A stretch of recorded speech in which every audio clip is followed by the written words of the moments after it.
جی ناظرین، مطیع اللہ جان کا یہ کوئی پہلا واقعہ نہیں کہ مطیع اللہ جان ہمیشہ ایسے سوالات اور ایسی بدتمیزی کرتے رہتے ہیں. طوفان بدتمیزی میں مطیع اللہ جان بہت مشہور ہیں اور سوال بے وقت پر بے تکا کرتے ہیں، جان بوجھ کے اس بات کو ہائی لائٹ دیتے ہیں، ایسی بات کرتے ہیں کہ ان کو کوریج ملے یا ذرا زیادہ ہٹ ہو جائے. جو متعدد پوزیشن والا وہ تھا عدم اعتماد والا، وہ بھی ابھی تک ان کا واقعہ نہیں بھولا. اس کے علاوہ اور بھی سپریم کورٹ میں ہمیشہ وہ ایسے وکیلوں سے اور لوگوں سے سوال کرتے رہتے ہیں کہ جس سے سپریم کورٹ کا ماحول جو ہے مطیع اللہ جان گرما کر رکھتے ہیں.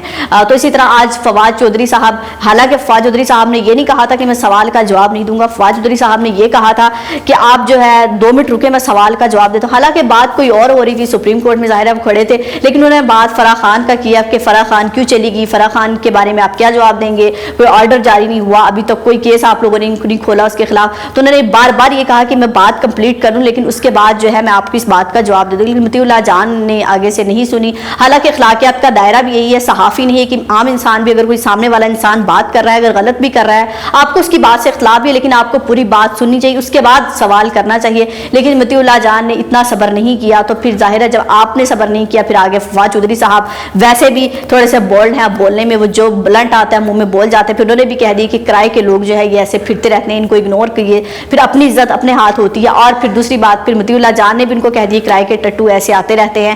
تو دونوں کی جو ہے دو لوگوں کی وجہ سے کوئی پریس کانفرنس وہاں پہ نہیں ہوئی. سپریم کورٹ میں جو بات ہو رہی تھی فواد چودھری صاحب نے وہ بات نہیں کی، تو صرف خبروں کی زینت بنا تو مطیع اللہ جان اور فواد چودھری صاحب. تو اس کے بعد جو ہے کچھ صحافیوں نے سپریم کورٹ کے باہر احتجاج بھی کیا کہ اسد عمر اور فواد چودھری صاحب کو صحافیوں سے معافی مانگنی چاہیے کہ فواد چودھری صاحب نے مطیع اللہ جان سے جو ہے بدتمیزی کی ہے. تو خیر صحافیوں کا بھی مطالبہ غلط ہے، یہ آپس میں ایک دوسرے کے ساتھ پورے آ جاتے ہیں اور بہت سارے صحافیوں کے ساتھ ایسی بدتمیزی ہو جاتی ہے. تو اس صحافی بھی کچھ نام نہاد صحافیوں کے لیے کھڑے ہوتے ہیں، نام نہاد صحافیوں کے لیے جاگتے ہیں کہ ان کو انصاف ملنا چاہیے. لیکن باقی کسی صحافی کو کچھ رپورٹر کو تھپڑ بھی مار جائے تو پھر یہ صحافی کھڑے نہیں ہوتے. ان کا کرائٹیریا بھی صرف ان صحافیوں کے لیے ہے جو اس طرح کی کنٹروورشل ہے. اور دوسری بات یہ کچھ صحافی بغض عمران پر اتر آئے ہیں، کیونکہ بغض عمران میں ذاتیات پر اتر آئے ہیں کہ جو فواد چودھری صاحب سے جواب لینا چاہ رہے تھے مطیع اللہ جان، وہ بغض عمران میں عمران خان کی پالیسیوں کا لینا چاہ رہے تھے. آپ کو عمران خان سے بہت سارے اختلافات ہوں گے، بہت ساری چیزیں ہوں گی، لیکن ٹی وی پر اور اس طرح کے جب آپ سوال کرتے ہیں، جب آپ کو عوام دیکھ رہی ہوتی ہے، عوام سن رہی ہوتی ہے، تو آپ نیوٹرل کا جو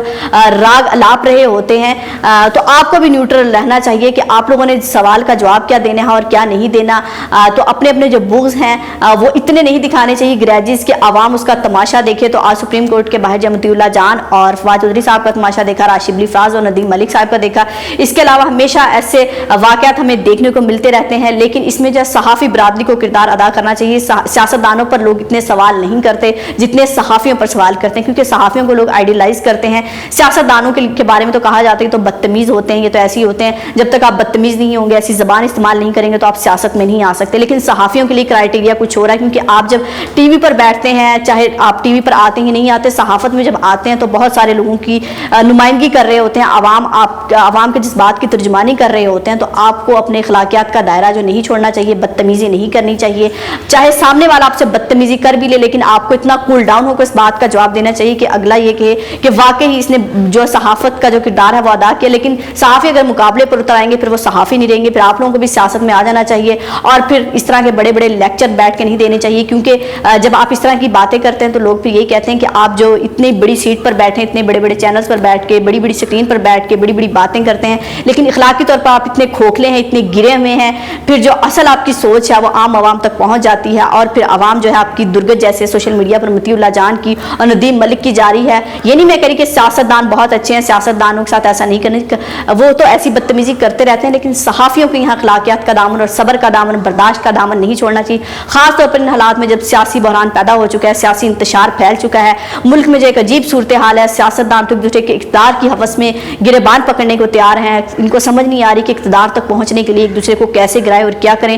گھر تک یہ پہنچ چکے ہیں، بلو دا بیلٹ باتیں کر رہے ہیں. تو اگر صحافی بھی ہی بلو دا بیلٹ باتیں کرنے لگ گئے تو پھر آپ میں اور ان میں کوئی فرق نہیں رہے گا. تو صحافیوں کو ہی اپنی ذمہ داری نبھانی ہوگی اور سوال کیجئے، لیکن ایسے سوال کیجئے جس کا جواب بھی آپ کو مل جائے. اپنا اور اپنے پیاروں کا بہت خیال رکھیے گا، ہمیں دعاؤں میں یاد رکھیے گا. اللہ حافظ.